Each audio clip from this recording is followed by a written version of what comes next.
algo también que me gusta dejar en claro desde la primera clase y siempre les voy a estar recordando, es que para mí preguntas tontas no existen, me encanta que me pregunten, si no Si no entienden lo entienden, lo explico mil explico veces si mil es veces si es necesario, necesario. así es que no tengan miedo de ello, ¿ya? Y para no perder más tiempo, damos inicio. No sé si tienen alguna duda, alguna pregunta con respecto al funcionamiento. Ah, otra pregunta que siempre me, me es importante realizar.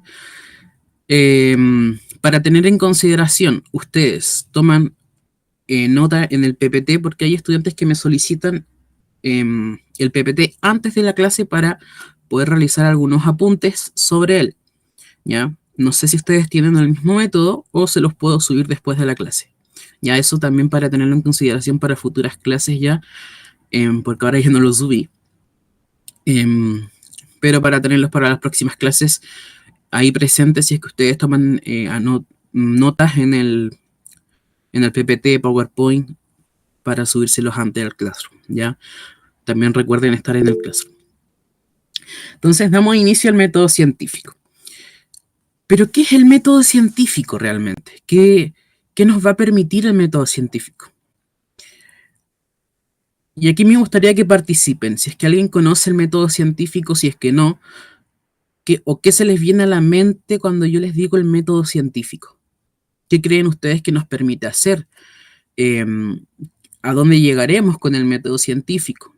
¿Qué es? Lo que sea servirá de aporte para poder construir una definición de este método científico tan importante para las ciencias actuales y desde hace muchos años atrás. Lo leo, lo escucho. Analizar, dice Fernanda. Investigar, dice Agustina. Ya, ahí Sabrina está súper.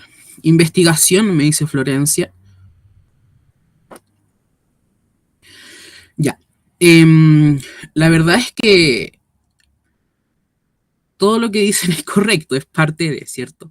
Pero el método científico es un tipo recetario, ¿no? Es un conjunto de pasos que nosotros como científicos vamos a seguir para poder realizar, para llegar a hacer una investigación, ¿ya? Nos va a permitir, mediante estos pasos y mediante esta investigación que vamos a realizar, empezar a generar conocimiento. Y este conocimiento es súper importante porque tiene algo súper clave que es objetivo. Es decir, no lleva consigo opiniones ni nada, es objetivo. Es mediante un análisis de datos que son cualitativos y cuantitativos, que veremos más adelante, que ocupamos los científicos para poder lograr realizar esta investigación de lo que nosotros queramos. Ya, este conocimiento objetivo nos va a permitir resolver qué tan cierto o qué tan falso puede llegar a ser algo, ¿ya? Una hipótesis, ahí dice un postulado, ¿ya? Siempre se va a basar en lo empírico y vamos a ocupar la medición. Siempre va a estar sujeto a ciertos principios que son específicos y de las pruebas de razonamiento. Es súper importante que entendamos y logren entender que el método científico eh, es algo que nos va a permitir generar conocimiento nuevo a base de las investigaciones, a base de ciertos pasos que tenemos que realizar como científicos. em, y siempre, siempre, siempre va a ser objetivo, ¿ya? Uno como científico no puede poner opiniones en un método científico, ¿ya? No, tiene que ser lo más objetivo posible, ¿ya? Em, y siempre basándose en lo empírico y en la medición, es decir, con datos, ya que tienen que ser reales, por supuesto. Ahí tenemos una serie de pasos que va a... Creo que tengo un chat ahí. Ya, un proceso, decía Agustina, súper bien. Una serie de pasos que vamos a obtener en el método científico, partiendo desde la observación, que es lo más importante, eh, porque es quien da el inicio, el pie a toda una serie de pasos que vendrán más adelante. Ya, sin la observación no hay método científico. Luego viene una hipótesis o un modelo, puede ser ambas, un proceso de experimentación, un proceso de análisis y conclusiones. Desde ahí vemos si es que nuestra hipótesis fue comprobada o fue refutada. Refutada es como rechazada. Si es que no fue comprobada, la reformulamos, es decir, la cambiamos. Decimos, es que no es cierta la hipótesis, tenemos que cambiarla, ¿ya?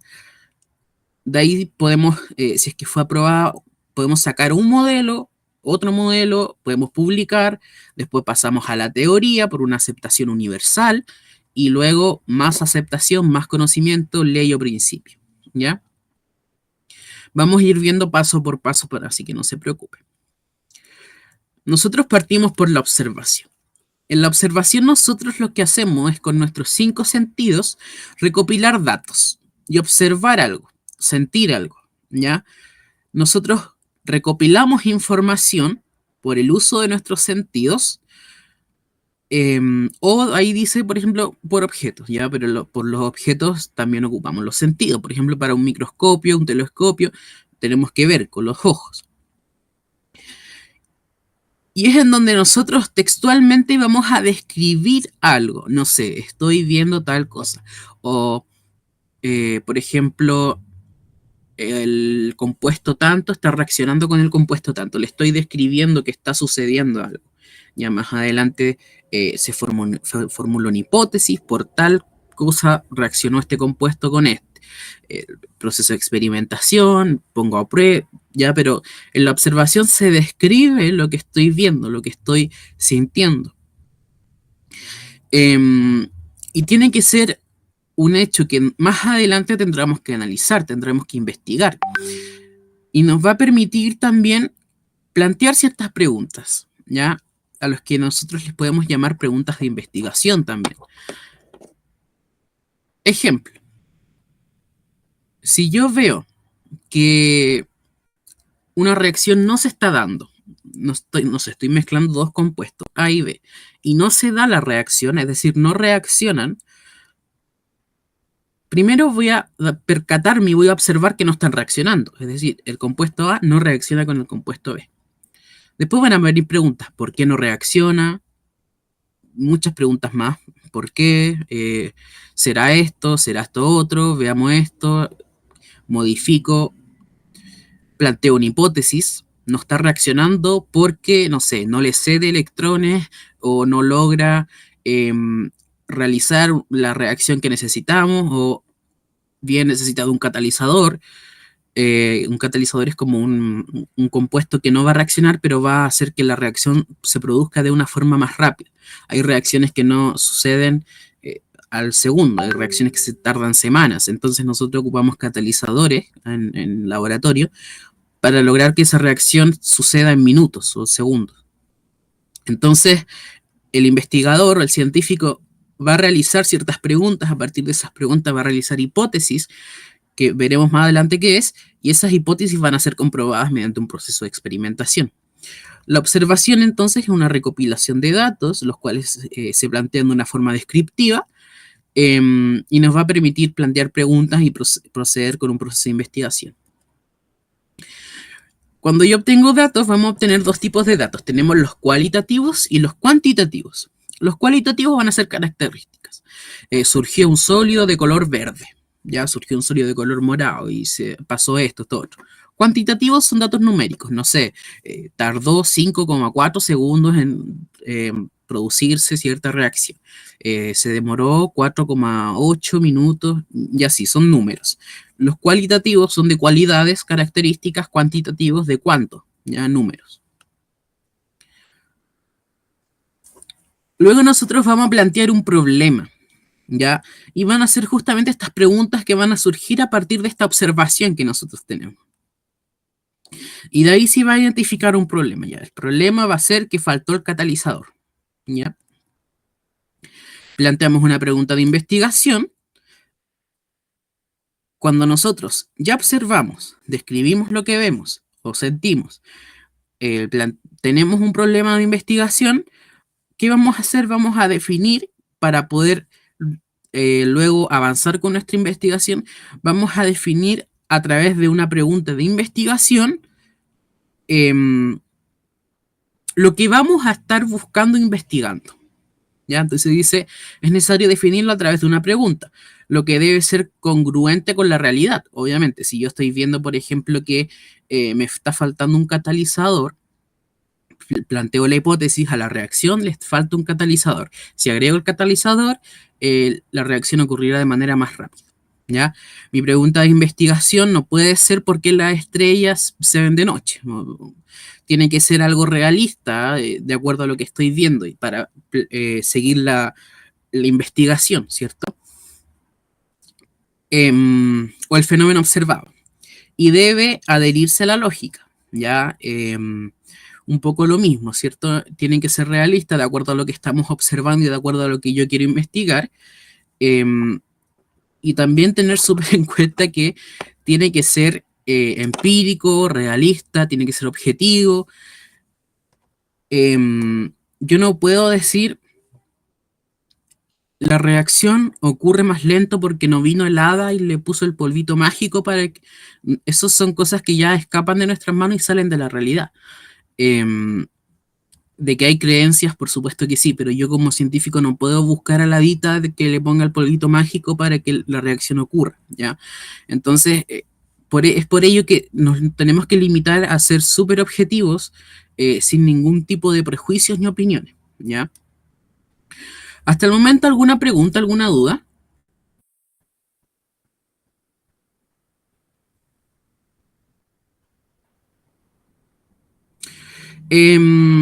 Sabrina, depende de la tesis, ¿ya? Si me hablas de las tesis que se ocupan cuando uno termina cierta carrera, no necesariamente, ¿ya? Hay tesis y tesis, depende de la universidad, del profe, pero la tesis tesis científicas, ya nos, em, es un proceso que tenemos que, que pasar para lograr obtener esa tesis. Teniendo en cuenta que la tesis, por ejemplo, en lenguaje es una opinión, de acuerdo a un texto argumentativo, ¿ya? Depende del tipo de ensayo también, ¿ya? Pero todo lo que sea científico requiere de un proceso de investigación, tiene que tener un método científico, ¿ya? Todo lo que eh, mira, no todo lo que tenga experimentación, porque uno va al laboratorio a experimentar sin un método científico, pero todo lo que necesite o tenga la función de aumentar el conocimiento, ¿ya?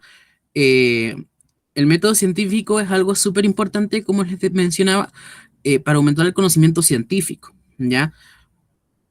Lo que sí existe en la ciencia, y es para lo que se ocupa el método científico, para generar teorías, leyes, principios, para refutar hipótesis. Es decir, si vino Juanito Pérez y me dijo que eh, iba a ocurrir tal reacción entre estos dos compuestos, yo voy y lo pruebo mediante un proceso de experimentación para ver si es que realmente esa hipótesis es correcta, ¿ya? Em, pero, por ejemplo, em, hay tesis que requieren un proceso de investigación, pero esos métodos científicos son ocupados generalmente en carreras científicas, ¿ya? Por ejemplo, una carrera de trabajo social no necesariamente va a tener que ocupar un método científico em, para su tesis, quizás va a ocupar otro método, ¿ya? Pero también es importante que sepan que el método científico no solo lo ocupan científicos, biólogos, físicos y químicos, ¿ya? También hay gente, por ejemplo, historiadores que lo ocupan, ¿ya? Em, tampoco, y aquí es cuando hago un llamado a mis estudiantes, seamos tan limitantes en ese aspecto, ya no digamos ya métodos científicos solo científicos, no, ya teniendo en cuenta que también existen las ciencias sociales, ¿cierto? Que también pueden, ¿por qué no ocupar un método científico? En la ciencia siempre existen estas llaguitas, digo yo, estas excepciones que no necesariamente tenemos que conocer, pero no sé, yo les digo de malas formas cerraditos de mente, no hay que ser cerrados de mente en la ciencia. Ya, si bien son exactas, siempre van a existir estas llagas y estas salidas que tenemos que estar dispuestos a aceptarlas, ¿no? Em, Siempre existen cositas que nos van a permitir también acercarnos a, lo, a la verdad, si es que realmente existe, ¿ya? Pero generalmente el método científico es ocupado en tesis y cosas así científicas, no de carrera científica. Pero ¿por qué no un historiador puede ocuparlo? Por supuesto que sí. Ya, pregunta de investigación la vimos y creo que no vi ningún tipo de duda aparte de aquella. ¿Ya? Cualquier dudita me interrumpen nomás. Si es que no la leo es porque el chat seguramente no me suena, ¿ya? Vamos con un ejercicio que es PAES también, de EMRE. Dice, dos localidades costeras presentan las mismas condiciones de temperatura y humedad ambiental. La localidad 1 está ubicada en una zona cercana a un polo industrial. La localidad 2, en cambio, se encuentra alejada de cualquier fuente de contaminación ambiental. Un grupo de estudiantes observa que varias estructuras metálicas, especialmente las de hierro, se corroen más rápidamente en la localidad 1 que en la localidad 2. En relación con los antecedentes presentados, ¿cuál de las siguientes opciones corresponde a una pregunta de investigación coherente con el fenómeno descrito?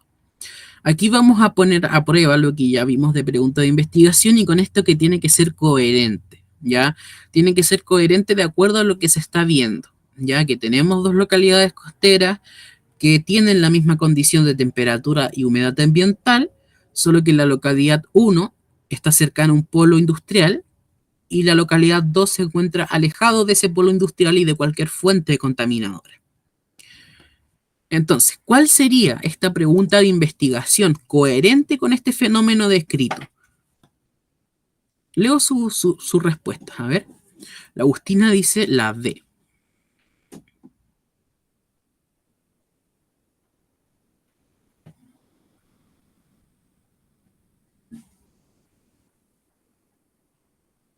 ¿Quién más?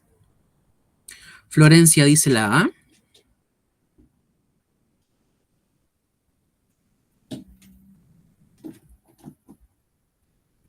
Agustina dice ahí no. Sabrina dice la D también.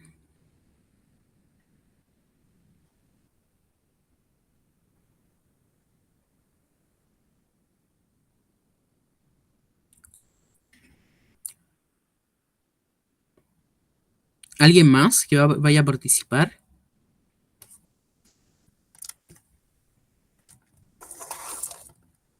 Fernanda dice la D.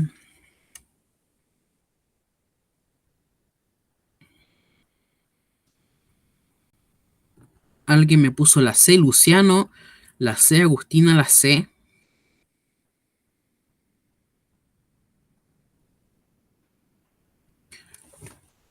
Un método que me gusta mucho para utilizar es Kahoot. No sé si lo conocen.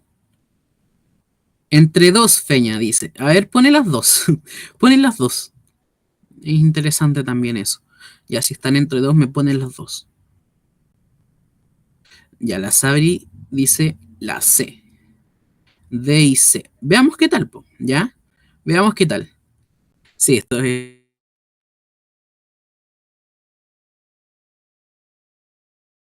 Veamos, es la C, ¿ya? ¿Por qué no es la D? Porque dice que son las mismas condiciones de temperatura ambiental. Entonces, la temperatura ambiental no es distinta, por ende no me va a afectar en el proceso de corrosión, ¿ya? Por ejemplo, ahí estaríamos ante una pregunta que no es coherente con lo que estamos viendo, porque dice que son dos localidades costeras y costeras es parte de un distractor porque uno dice ya costera, se va a correr por el mar, y ahí alguien había puesto la distancia de mar, ya un distractor. Pero lo importante es que la localidad 1 está ubicada a una zona, perdón, cercana a un polo industrial, es decir, una zona contaminada de gases contaminantes, y la localidad 2 se encuentra alejada de esta contaminación ambiental. Eso es lo distinto que tiene una de otra y va a permitir que en una se logre la corrosión de este hierro y en la otra no, ¿ya? Entonces dice que un grupo de estudiantes observa que varias estructuras metálicas, especialmente de las de hierro, se corroen más rápidamente en la localidad 1. ¿Y por qué? Porque está cercana a una zona industrial de contaminantes eh, gaseosos generalmente.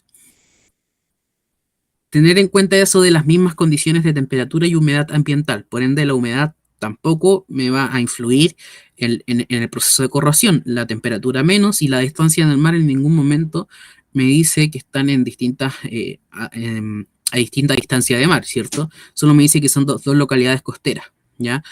Pero lo importante, que es lo que cambia de la localidad 1 a la localidad 2, es que la localidad 1 está ubicada en esta zona industrial, y la localidad 2 está lejana, perdón, a cualquier fuente de contaminación industrial o contaminación ambiental, ¿ya? Que generalmente son estos gases de efecto invernadero, por ejemplo, ¿ya? O los HAPs también que le llaman. ¿Alguna duda? ¿Alguien no entendió?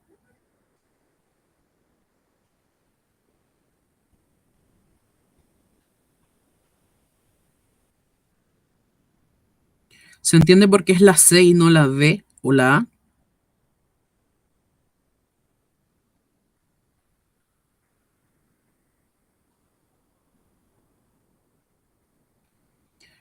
Sabrina, no solo los aceleran como un catalizador de la reacción química, sino que los producen como tal, ¿ya? Son, en el fondo van a reaccionar con las estructuras metálicas, permitiendo la reacción redox que le llaman. Eh, Redox viene de reducción-oxidación, ¿ya? Va a reaccionar y va a hacer que reaccionen haciendo la oxidación como tal, ¿ya? No es un catalizador, digamos. Eso es importante. Ya, súper, ahí Florencia me... No sé si Sabrina te quedó claro eso de catalizador y oxidación. Si no, es súper entendible porque dije catalizador, la definición hace un ratito atrás, quizá muy rápido. Ya, súper. Sí, porque es importante también saber que el catalizador, esto es súper fuera de país y todo, eh, no reacciona como tal, pero va a hacer que la reacción ocurra de manera más rápida, ¿ya? Y Sabrina me dice si es que puede acelerar, ¿ya? Como que un catalizador acelere la oxidación, que es una reacción. No es así. Los gases contaminantes lo que hacen son oxidar las estructuras metálicas porque como tal reaccionan, ¿ya? Porque generalmente tenemos contaminantes con oxígeno, ¿ya? Dióxido de azufre, un contaminante importante para la lluvia ácida, por ejemplo, dióxido de carbono, ¿ya? Entonces, va a ocurrir también un proceso de oxidación o redox que le llaman, ¿ya? Pero también depende del contaminante. Vamos con la hipótesis. La hipótesis va a ser una posible solución o respuesta a lo que estamos viendo, ¿ya?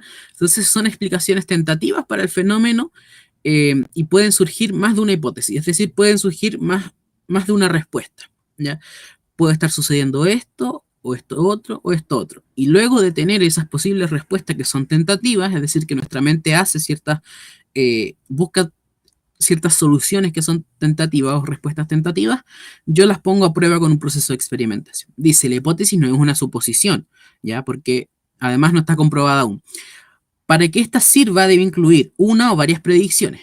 ¿Qué quiere decir esto? Que yo me antepongo a lo que está sucediendo. Es decir, está sucediendo o no está sucediendo esta reacción entre estos dos compuestos porque falta un catalizador. Eso aún no está comprobado.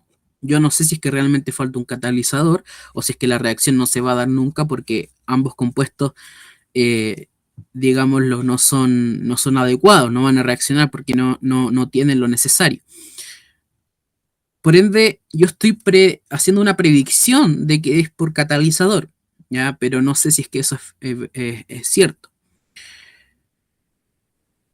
Debe estar expresada por lo regular en un enunciado condicional. Esto no es siempre, y es algo que también relaciono con esto de que siempre existen estas llaguitas y tampoco siempre existen muchas definiciones de cada uno de estos conceptos y no siempre se van a llevar a cabo al 100% todas las definiciones de que, por ejemplo, un ejercicio tenga eh, todas las definiciones como tal, al pie de la letra, ¿ya? Pero un enunciado condicional podría ser, si sucede tal cosa, entonces va a pasar esto, ¿ya? O si aplicamos tal cosa, va a pasar esto. O si hacemos esto, entonces va a pasar esto. Ese es un enunciado condicional. Si hacemos esto, si se agrega esto, si sacamos esto, entonces va a suceder esto. Es un enunciado condicional que además tiene una predicción, pero no una suposición. ¿Ya? ¿Cómo va a estar redactada la hipótesis? Algo muy importante es que tiene que ser afirmativa, ¿ya? Eso es muy importante. A excepción de estas hipótesis nulas que de repente pueden existir, ¿ya? Que va a negar de cierta forma o refutar las hipótesis que tengamos de una investigación anterior.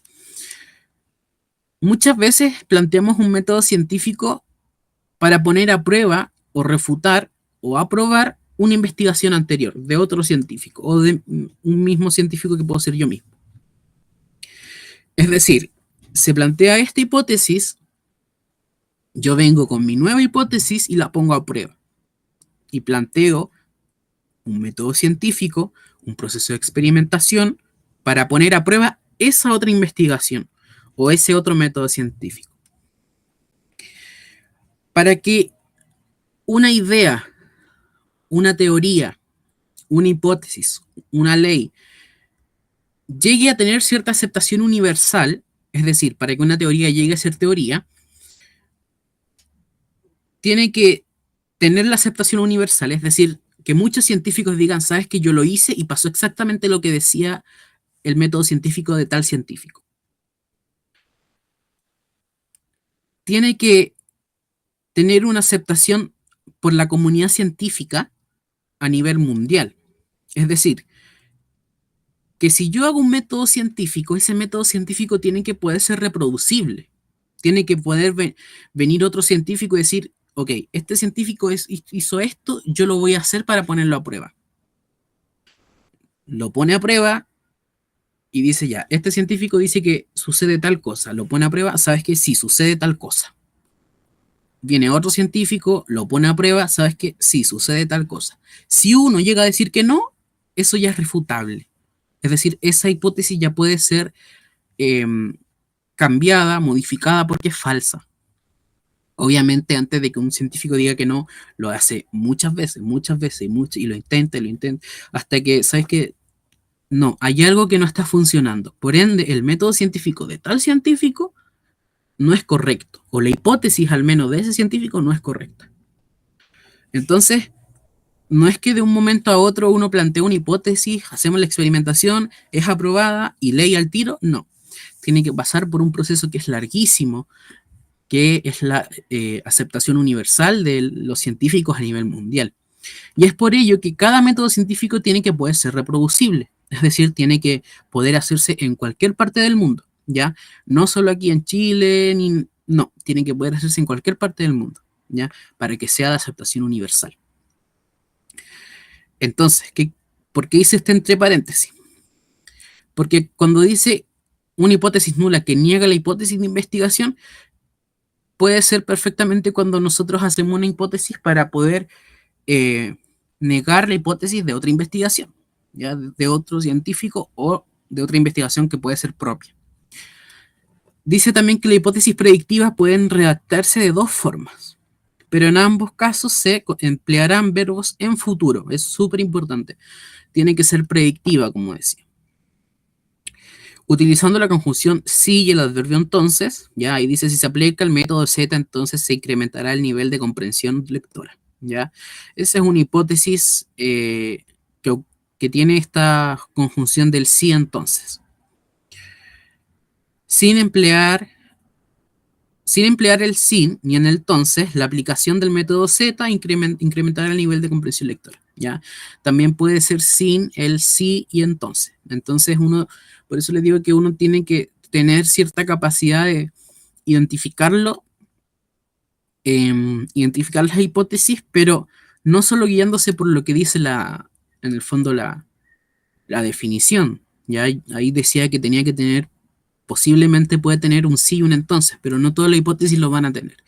Tenemos ahí la hipótesis tipo B, que dice que la aplicación del método Z incrementará el nivel de comprensión lectora. Algo súper importante, está en afirmativo, es decir, en ningún momento se está negando a algo, es en afirmativo. Siempre las hipótesis van a ser afirmativas, a no ser que sea una hipótesis nula que esté en el fondo refutando una hipótesis investigativa. Pero una forma de reconocer es con este sí entonces. Si usted ve ese sí entonces, probablemente sea una hipótesis. También puede no verlo, ¿ya?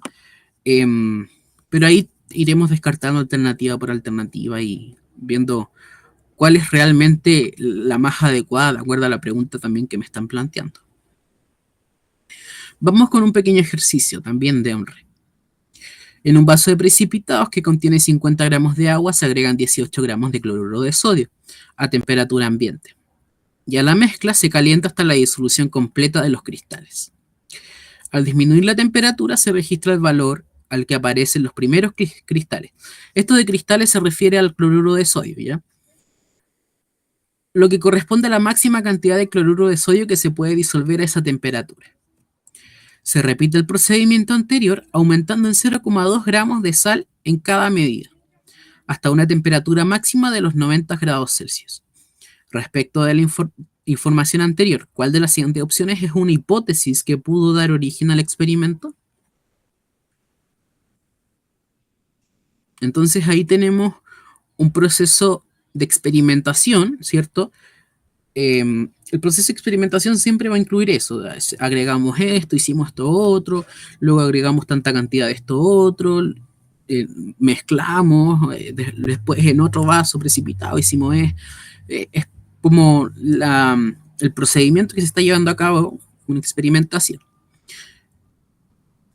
¿Cuál creen ustedes que es la hipótesis correcta que pudo haber llevado a esta experimentación del cloruro de sodio? La A, dice Sabrina.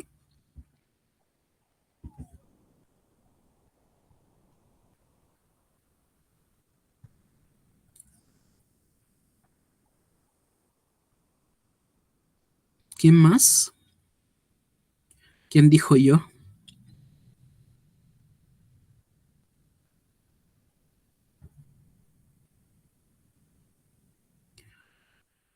Mm.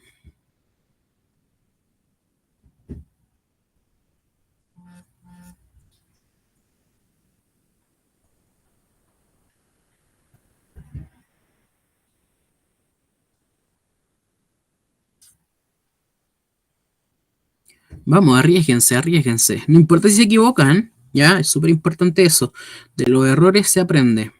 Así que dale nomás. Si usted cree que es la E, la F, la pone nomás.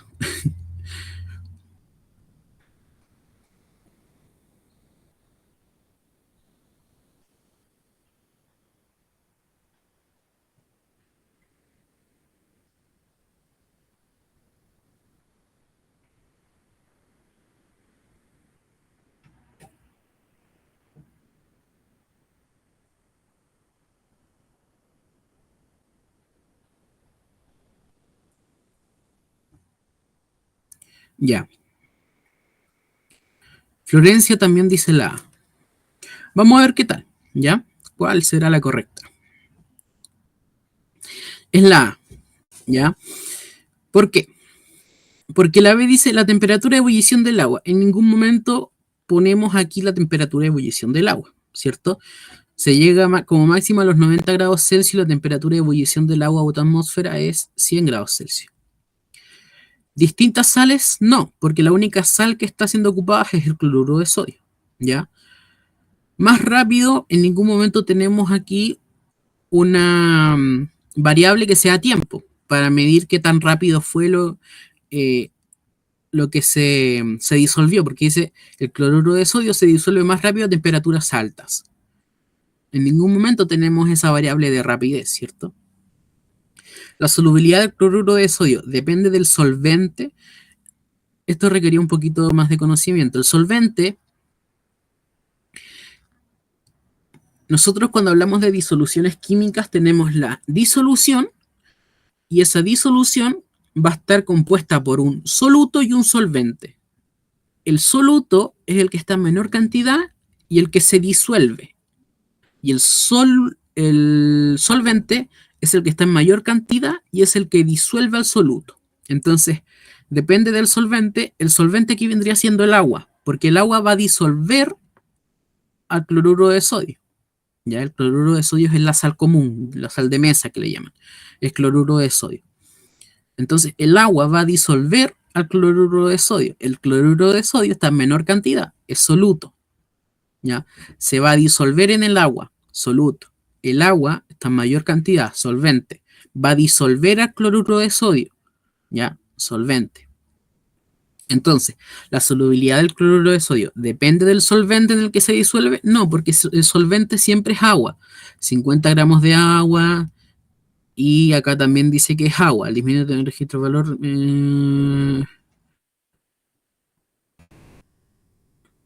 Ya. No vuelvo a repetir que es agua, pero en ningún momento me dice que se cambia, ¿cierto? Lo único que me dice es que se cambia la temperatura hasta una temperatura máxima de los 90 grados Celsius. Y lo único que se está cambiando además de la temperatura es que se está aumentando en 0,2 gramos de sal. Entonces no se cambia el solvente. El agua, los 50 gramos de agua se mantienen, ¿cierto? Sin tener en cuenta lo que se vaporizó, ¿no? Por la temperatura. ¿Alguna duda con este ejercicio buscando la hipótesis?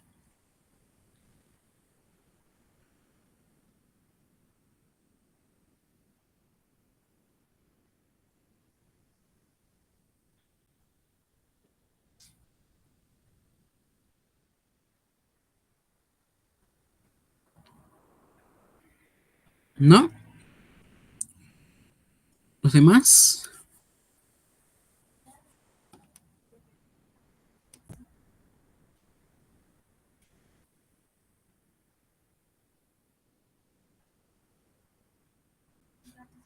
Ya, súper. Luego de plantear mi hipótesis, yo tengo que hacer un diseño experimental, ¿ya? Es decir, yo voy a diseñar el experimento que voy a realizar. ¿Qué voy a necesitar? ¿Qué vamos a hacer? ¿Qué voy a agregar? ¿Qué no voy a agregar? ¿Qué voy a ocupar? Todas esas cositas yo las anoto. Es un diseño experimental. Esto es como ir haciendo un recetario, ¿ya? En la parte de pasos o procedimientos es como un diseño experimental, ¿ya? ¿Qué haremos? ¿Qué vamos a necesitar? Eso es parte del procedimiento, diseño experimental. Luego, como tal, viene el procedimiento experimental, que es cuando ya ponemos a prueba nuestra hipótesis. Es decir, cuando ya tenemos formulada nuestra hipótesis, ya la tenemos planteada, tenemos nuestro diseño experimental, vamos a comprobar mediante el procedimiento, o sea, tenemos nuestro diseño experimental, vamos a comprobar mediante el procedimiento experimental si es que esa hipótesis es cierta o bien va a ser refutada.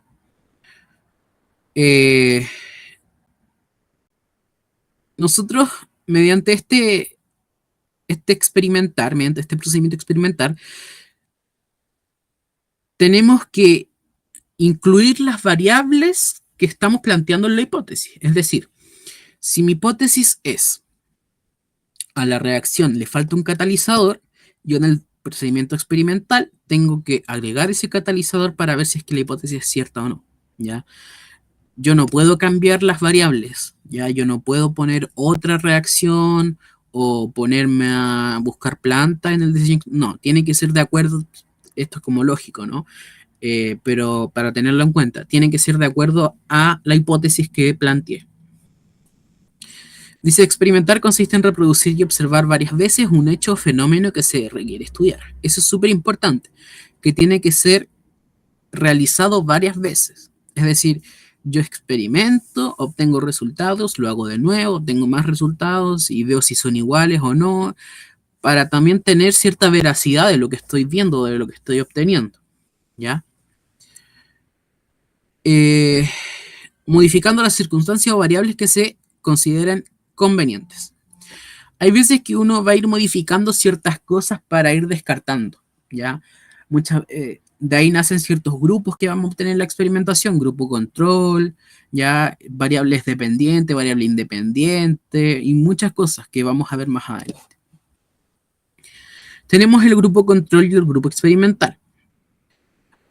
Dice que pueden ser idénticos, pero uno recibe un tratamiento y el otro no. El grupo control es el que se va a mantener constante, yo lo controlo. Y el grupo experimental es el que va a tener ciertos cambios, ya está siendo experimentado.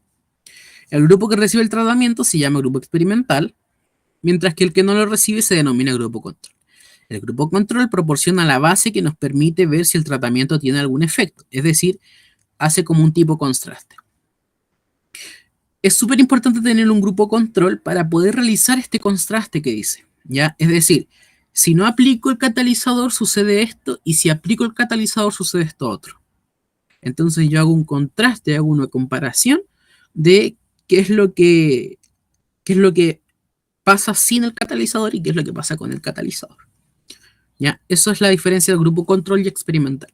El control se mantiene constante por decisión propia del científico para tener una base, un tipo de contraste de qué pasa si no hago o no aplico eso, lo mantengo constante o no lo cambio. Tenemos la variable independiente y dependiente. La independiente es el factor que es diferente entre el grupo experimental y el grupo control. Es decir, es lo que yo voy a cambiar. El grupo control no lo tiene y el experimental lo tiene. ¿Ya? La variable independiente va a ser lo que el experimentador como tal va a decidir cambiar, agregar o quitar. Yo como científico lo manipulo, ¿ya? Y se va a encontrar en el eje X. Entonces dice, el factor que es diferente entre el experimental y el control se conoce como variable independiente. Esta variable es independiente porque no depende de lo que pasa en el experimento. Es algo que el investigador elige, hace o añade al experimento. En un gráfico se ubicará en el eje X para ver cómo afecta la variable dependiente. Entonces la independiente es independiente porque no depende de nada, ¿ya? Porque lo único que va a hacer es cambiar la dependiente, porque la dependiente va a depender. La independiente no depende de nada porque el investigador lo va a controlar. Creo que llegó un chat. Ahí alguien levantó la mano. Ah, dígame. Ya, súper. ¿A qué hora empieza? Ya, súper. Mil disculpas.